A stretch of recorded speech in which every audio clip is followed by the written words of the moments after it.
तो प्रधान अध्यापक जी अपने भाषण में क्या कहते हैं कि तिरंगा झंडा हमारे देश की शान है।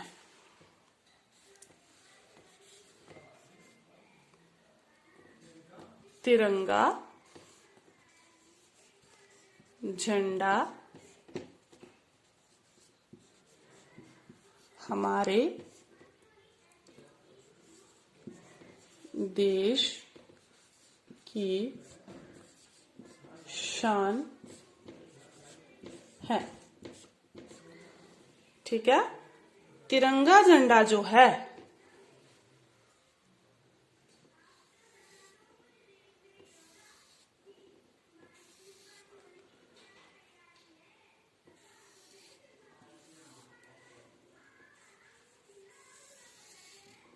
ठीक है,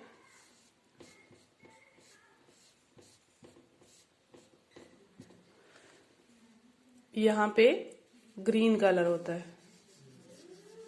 ठीक है, यहाँ पे वाइट, यहाँ पे सैफरॉन केसरिया रंग होता है। ठीक है, ऐसे हमारा तिरंगा झंडा है। जहाँ पे एक चक्कर सा होता है, गोल सा पहिया, उसके बीच में ये निशान बने होते हैं। ठीक है, तो तिरंगा झंडा जो है वो हमारे देश की शान है। ये कौन बता रहा है? ये प्रधान अध्यापक जी बच्चों को बता रहे हैं अपने भाषण के द्वारा। तिरंगा झंडा हमारे देश की शान है। हमने अनेकों बलिदानों के बाद इसे पाया है। अनेकों बलिदानों के बाद इसे पाया है। किसे पाया है? किसे पाया? किसके बारे में बता रहे हैं ये बता रहे हैं इस झंडे के बारे में, इस तिरंगे झंडे के बारे में बता रहे हैं कि बहुत से बलिदानों के बाद, बहुत से जो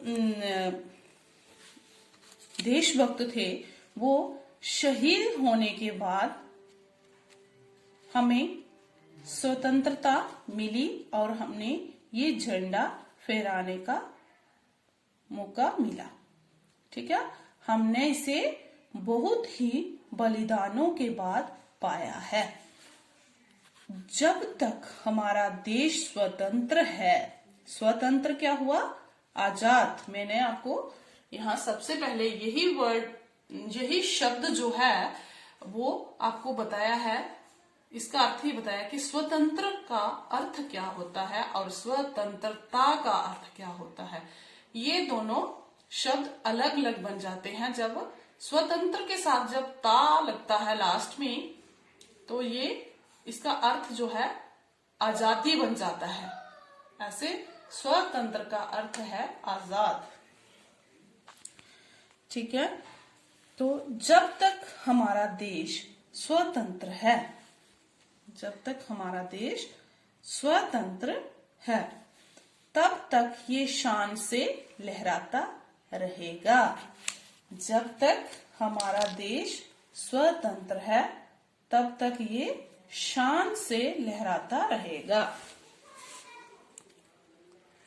जब तक हमारा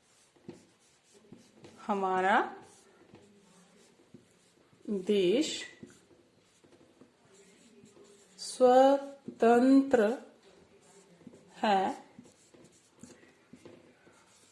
है, तब तक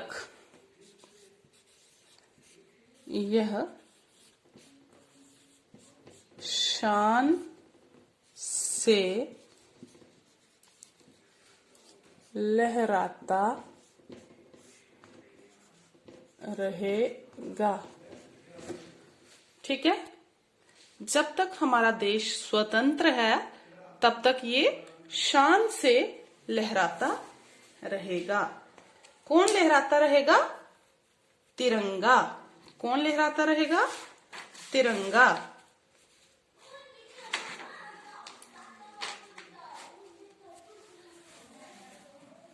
हमने इसी के नीचे स्वतंत्रता की लड़ाई लड़ी है। इसी के नीचे मतलब इसी को मद्देनजर रखते हुए,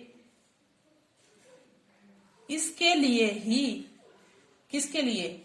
इस तिरंगे के लिए ही आजादी की लड़ाई लड़ी है। स्वतंत्रता की लड़ाई लड़ी है। किसके लिए लड़ी है ये? तिरंगे झंडे के लिए, इसकी शान के लिए, इसकी आन के लिए।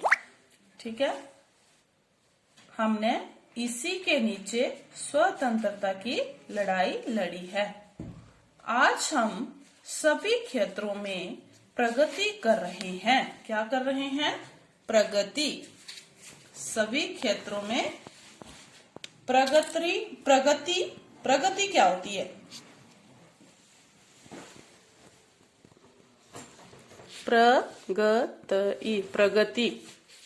प्रगति क्या होती है? प्रगति होती है उन्नति। उन्नति। तरक्की जिसको बोलते हैं, उर्दू में इसका वर्ड है तरक्की, पर हिंदी में इसको बोलते हैं उन्नति। ठीक है, तो आज हम सभी क्षेत्रों में हर जगह उन्नति कर रहे हैं, प्रगति कर रहे हैं। क्या तुम में से कोई बता सकता है कि हमारे तिरंगे झंडे में कौन कौन से रंग होते हैं? ये कौन बोल रहा है? ये प्रधान अध्यापक जी जो हैं वो पूछ रहे हैं बच्चों से कि आप में से कोई बता सकता है कि जो तिरंगा झंडा है उसमें कौन कौन से रंग होते हैं? ये कौन पूछ रहा है? प्रधान अध्यापक जी अपने बच्चों से पूछ रहे हैं कि इसमें कौन कौन से रंग होते हैं। तो बहुत से छात्र क्या करते हैं, बहुत से विद्यार्थी क्या करते हैं? अपना हाथ उठाते हैं। बहुत से छात्र अपना हाथ उठा लेते हैं। तो ये प्रधान अध्यापक जी का भाषण चल रहा है। वो अपने भाषण में बच्चों को बता रहे हैं तिरंगे के बारे में। क्या बताया उन्होंने? कि तिरंगा झंडा जो है वो हमारे देश की शान है। हमने अनेकों बलिदानों के बाद इस झंडे को पाया है। जब तक हमारा देश स्वतंत्र है तब तक ये शान से लहराता रहेगा। जब तक ये जो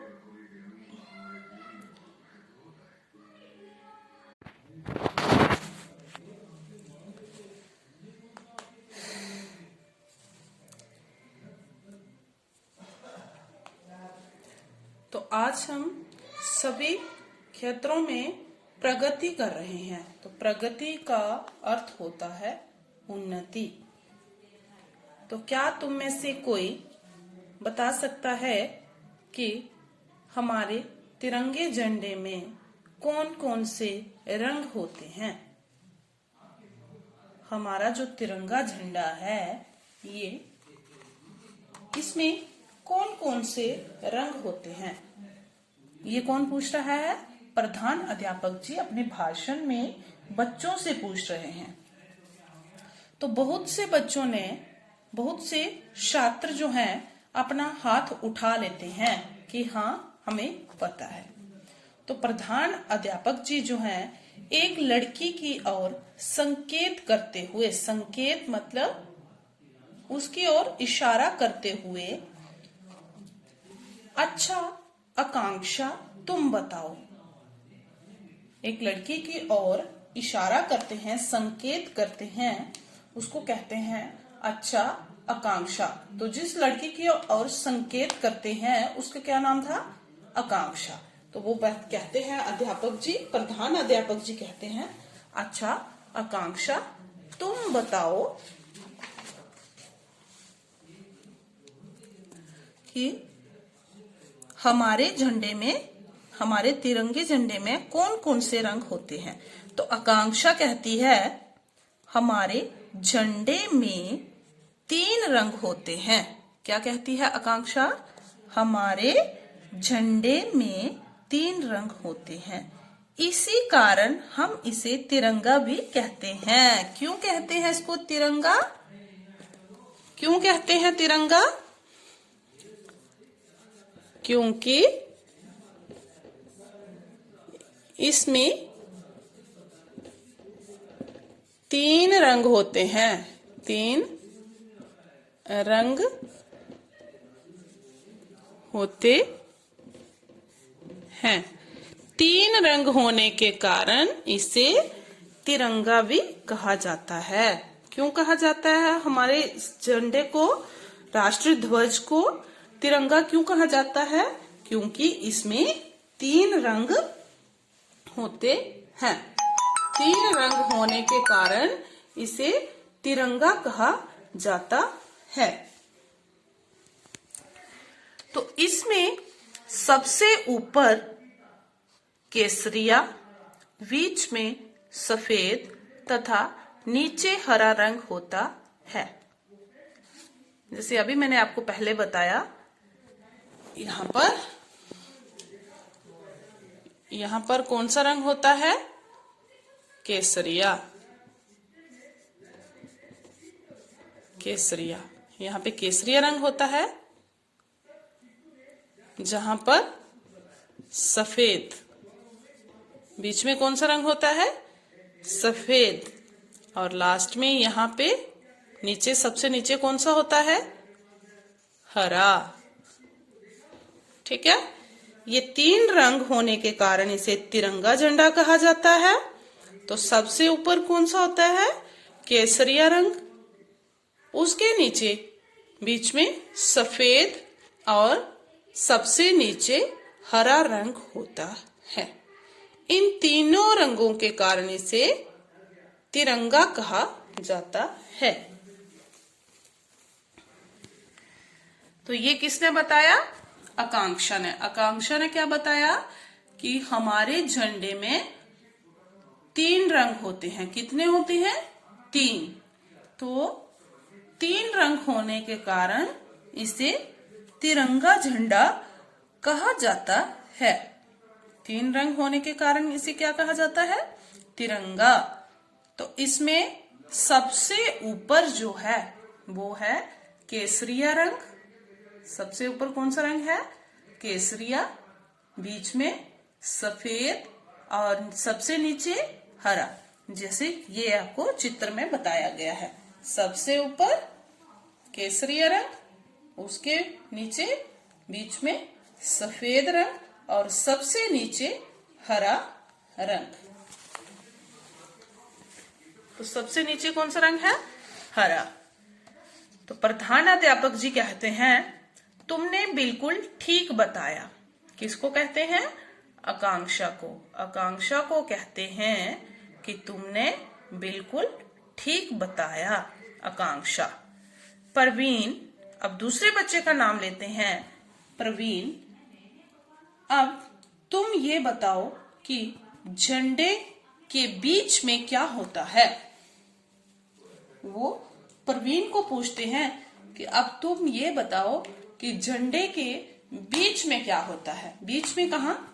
जैसे ये है तिरंगा झंडा और इसके बीच में ये, बीच में क्या होता है? जो ये है इसको क्या बोलते हैं? तो परवीन क्या कहता है? परवीन, हमारे झंडे के बीच में एक गोल चक्कर होता है। क्या होता है? गोल चक्कर। जैसे ये है वो, ये गोल चक्कर। प्रधानाध्यापक, क्या तुम जानते हो कि झंडे में अलग अलग रंग क्यों होते हैं? ये प्रधान अध्यापक जी बच्चों से पूछते हैं कि आपको पता है कि झंडे में अलग अलग रंग क्यों होते हैं? तो सबको चुप देखकर, किसी भी बच्चे को ये मालूम नहीं था, ये पता नहीं था कि तिरंगे में अलग रंग क्यों होते हैं। तो सबको चुप देखकर, अगर बच्चों को नहीं पता था कि क्यों है इसमें रंग अलग अलग, तो बच्चे चुप रहते हैं। तो सबको वो चुप देखकर कहते हैं अच्छा सुनो। कौन कहता है अच्छा सुनो? प्रधान अध्यापक जी कहते हैं अच्छा सुनो, मैं बताता हूं आपको कि झंडे में अलग अलग रंग क्यों होते हैं। तो अभी प्रधान अध्यापक जी बता रहे हैं कि केसरिया रंग वीरता, त्याग और बलिदान का प्रतीक है।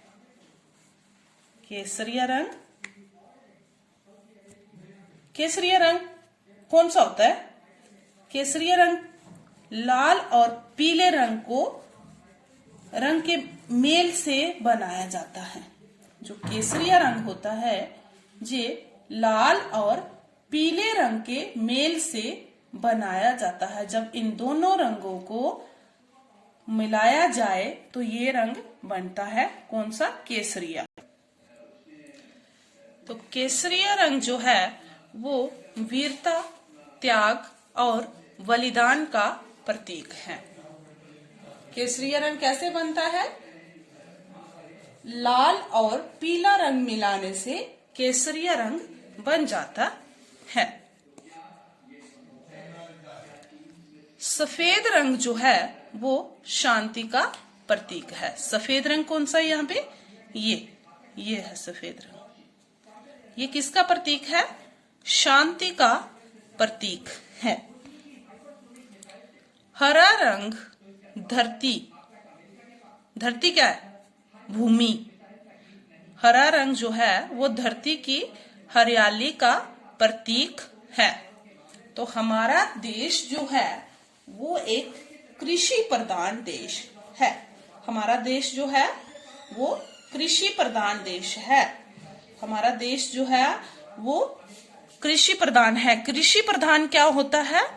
जहां पर लोग जो हैं अधिकतर खेती-बाड़ी पर निर्भर होते हैं, उसको कहते हैं कृषि प्रधान देश।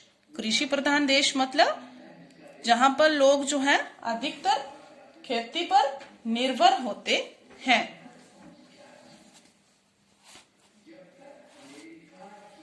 तो हमारा भारत देश जो है वो एक कृषि प्रधान देश है। अब्दुल जो है एक बच्चे का नाम है। अब्दुल क्या कहता है? गुरुजी, हमारे झंडे के बीच में चक्कर क्यों होता है? अब्दुल क्या कहता है कि जो हमारा जो झंडा है इसके बीच में ये जो गोल सा चक्कर है ये क्यों होता है? ये विद्यार्थी जो है, छात्र जो है वो अपने प्रधान अध्यापक जी से पूछता है कि ये चक्कर क्यों होता है। प्रधान अध्यापक, ये अशोक चक्र है। क्या कहते हैं इसको? अशोक चक्र। ये जो चक्कर बना होता है, ये जो चक्कर बना होता है तिरंगे में गोल सा, इसको क्या कहते हैं? इसको कहते हैं अशोक चक्र। क्या कहते हैं इसको? अशोक चक्र। ठीक है, क्या कहते हैं? अशोक चक्र।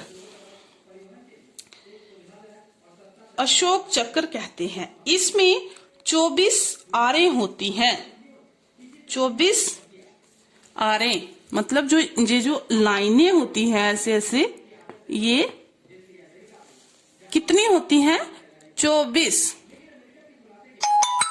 इसमें 24 आरें होती हैं। तो यह चक्कर हमें प्रगति का संदेश देता है। प्रगति मतलब उन्नति का। ये हमें प्रगति का संदेश देता है। 24 आरें जो हैं, ये जो इसमें छोटी छोटी ये देखो, ये लाइनें जो लगी होती हैं, ये जो रेखाएं हैं छोटी छोटी, ये इनको क्या कहते हैं? आरें। 24 आरें 24 घंटे निरंतर होता है लगातार प्रगति मतलब उन्नति करने का संदेश देती हैं। ये जो चक्कर होता है, ये एक पहिया जैसा, ये जो है इसको अशोक चक्र कहते हैं। इसमें 24 रेखाएं होती हैं, ठीक है, इनको आरें कहते हैं। तो ये जो पहिया सा होता है, एक चक्कर जो है, ये हमें क्या संदेश देता है कि हमें दिन में 24 घंटे होते हैं, तो हमें 24 घंटे जो है निरंतर उन्नति ही करते रहना चाहिए। उन्नति करने का संदेश देते हैं। तो क्या कोई बता सकता है कि पहली बार किसने, कब और कहां राष्ट्रीय झंडा फहराया था? ये कौन बोल रहा है? ये प्रधान अध्यापक जी बोल रहे हैं। प्रधान अध्यापक जी एक बच्चे को कहते हैं, अच्छा बलविंदर तुम बताओ, क्या बताओ कि पहली बार किसने, कब और कहां पर राष्ट्रीय ध्वज जो है वो फहराया था? अच्छा बलविंदर तुम बताओ। अच्छा बलविंदर तुम बताओ कि सबसे पहले राष्ट्रीय ध्वज जो है किसने फहराया, कब फहराया और कहां पर फहराया गया?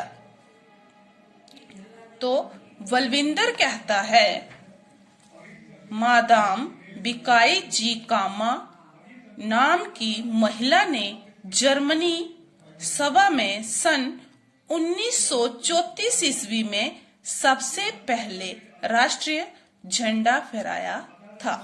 किसने फहराया था? किसने फहराया था? मादाम बिकाई जी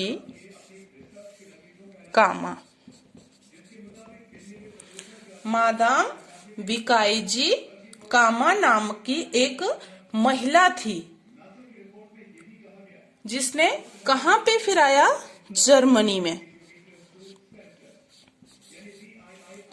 जर्मनी में फहराया। और कब फहराया? सन 1934 ईस्वी में, ठीक है। तो उसने पहली बार राष्ट्रीय ध्वज जो है वो फहराया। कब फहराया? सन 1934 ईस्वी में। तो क्या नाम था उस महिला का? मादाम बिकाई जी कामा। तो कहां पर फहराया? जर्मनी में। तो जर्मनी में मादाम बिकाई जी कामा ने 1934 ईस्वी में सबसे पहले राष्ट्रीय ध्वज, राष्ट्रीय झंडा फहराया।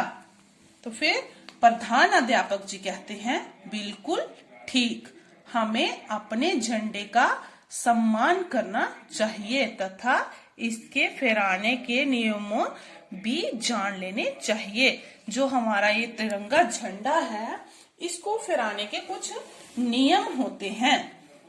इसको फहराने के कुछ नियम होते हैं, तो हमें उनके बारे में जान लेना चाहिए। उनको जब हम झंडा फहराते हैं तो हमें उन नियमों का पालन करना चाहिए। तो हमें अपने झंडे का सम्मान करना चाहिए, इज्जत करनी चाहिए, ठीक है। और इसे फहराने के जो नियम होते हैं ये हमें पता होना चाहिए। तो ये था हमारा पाठ नंबर